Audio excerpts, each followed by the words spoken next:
Good morning, everybody, and welcome back to the channel. So this is episode 2 because you in the last episode actually smashed it. It was pretty much just under 1,000 views within a day of this episode. So I'm going to be able to try and bring out every Sunday from Saturday to Saturday, and it's going to be in a sense a weekly roundup of everything that you may have missed of all Leeds United content from around about 10 minutes per long. So if you are new around here, you've never seen my face before, I've tried to bring out Leeds United content on a daily basis. I'm going to be starting bringing out a new subscriber takeover maybe on a Tuesday every single week, so stay tuned for that. But yeah, now let's get into the new episode. Have I got Leeds for you?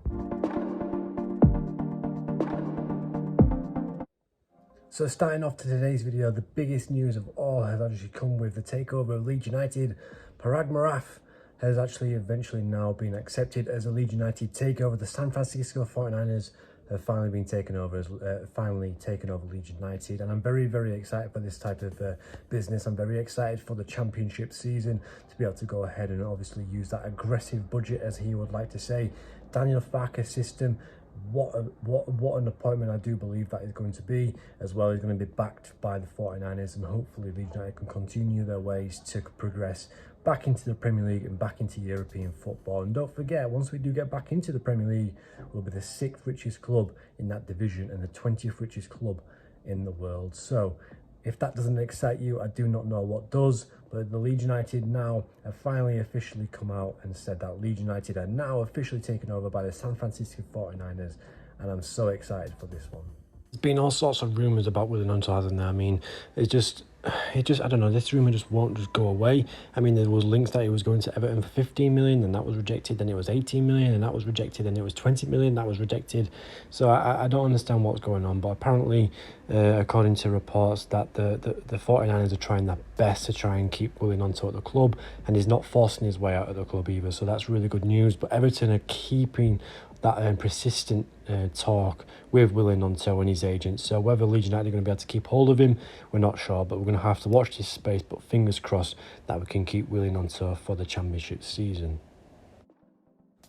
When it comes to transfer news, there's a lot of transfer rumours and a lot of transfer speculation going around with Leeds United this window. I mean, of course, there's going to be loads and loads of rumours. There's going to be loads and loads of agent talk. But the one player that is on Leeds United's radar is Emmanuel Dennis. I mean, Joel Perreault is linked to the club, and obviously Swansea will probably be wanting around about like £20 million for him, and I don't really believe Leeds United will go out their way to spend £20 million on a championship striker. So the loan option would personally be probably Emmanuel Dennis. I mean, Nottingham Forest, they bought him from Watford for around about 20 million themselves. So yet again, I can't see Leeds United going out there and splashing like £20 million on Dennis. So I personally think it would be more of a loan option or a loan to buy option if they decide to get, or if they get back into the Premier League. And it would be a very good appointment for me. I mean, he is very good on the ball, but he plays more so from the cutting inside, if that makes sense, where instead of being a number 9, a complete number 9. So we have to watch that space. In as well, in the completed edition of Leeds United's first ever transfer for this season is Ethan Ampadu, and obviously he featured against Monaco yesterday, and it was really nice to see him actually get first team football for a change. And Daniel Farke has been trying to get him for the last 3 years, or last 3 years when he was at Norwich City, but of course they just wouldn't back him. And really excited for this caliber of player in the championship for £7 million plus add-ons. So the fee is probably looking around about like £10 million in total. So with his development, it's going to be absolutely fantastic to see. And as well, if he managed to keep Tyler Adams, the partnership that had at RB Leipzig, it's going to be a very good solid championship season, I believe, in this midfield pairing. On to other transfer news, Leeds United obviously won't be able to bring in more depth, which means being able to bulk buy in every single position. So whether that means bringing in a goalkeeper, a couple of left backs, a couple of centre midfielders, a striker, a winger, who knows? I mean, Leeds United are obviously linked with numerous players. Apparently there was a fee agreed for Glenn Kamara from Rangers, the Finnish international centre midfielder, and obviously he would be another great addition to Leeds United. He's very quick on the ball, he's very dynamic, he would be perfectly fine for that Daniel Farke system. The fee was supposed to be around about £4 million. But this transfer has gone really quiet now, so I don't really know what's going on there. Also, Caldalo was linked to the club. Nubel from Bayern Munich was linked to the club, and those two goalkeepers, Caldalo is more advanced talks with Bournemouth now, between I think around about £5 to £7 million. And it's like I say in my other videos, if players are going to come to a club and just want to sit on the bench and they don't really seem to have that ambition, then I don't really want them at Ellen Road, because I want players who are going to come to Leeds United and are going to bring the best out of the club itself. And then Nubel, he's supposed to be going to Stuttgart in Germany for around about like £8 million as well. So it's looking like Leeds United are going to miss out on both of those players. So it's going to be interesting to see who Leeds United bring in as the goalkeeper replacement for Ilan Meslier. It's always nice, isn't it, when chairmen come out and interact with the fans. And obviously, as a new chairman, he came out and did his own interview the other day with Leeds United's official YouTube account. And it was very nice. It was very positive, and I guess it comes across very mature and very humble in that sense. And he seems to be a football fan.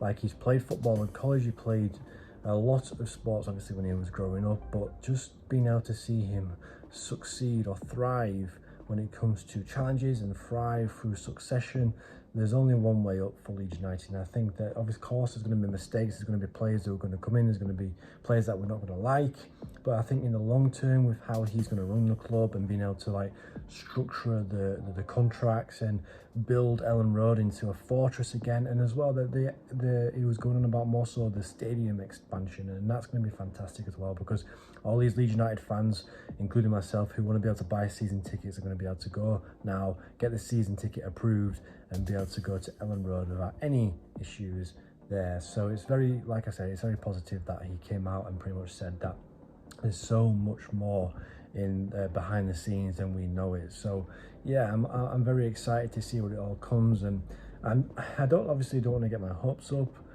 due to the way the club ran towards the end of the Premier League era, but then again, it's a blessing. I think going down to the Championship now, we've got a different blueprint. We know how to not do it when we get back there. But overall, I'm very excited, shall we say, for the next coming season. And then the last bit of news when it comes to Leeds United is that Somerville, Jack Harrison, Willie Nonto, there was a vote going around on Twitter who you guys wanted to see at the club, and obviously who you wanted to let leave. And of course, Sinisterra, Nonto, Jack Harrison, Somerville all got votes, but the people was in a sense saying that Somerville should go, because fair enough, he's a young prospect and we could get maybe like 15 to 18 million pounds for him, and that's so true, because there is a team called Bologna in the Serie A who have shown interest in the last couple of days for the winger, and I'd rather keep Nonto over him, because there seems to be like loads of false reports going around saying that he's going to be joining Everton for 18 million, which isn't true, because obviously Graham Smith had come out and pretty much said that he's not forcing his way away from the club. So I'm hoping and praying it's going to be positive news when it comes to Nonto, but for Somerville, I'd rather cash in on him, and then obviously it frees up a little bit of that FFP situation as well. But anyway guys, thank you so much for watching. We're all caught up now. Of course, I'm going to try implement a little bit more in these types of videos, a little bit more in future videos as well, just to be able to give you a more diverse portfolio of Leeds United. So anyway guys, thank you so much for watching. If you did like this episode, make sure you like, comment, subscribe, and I'll see you in the next one.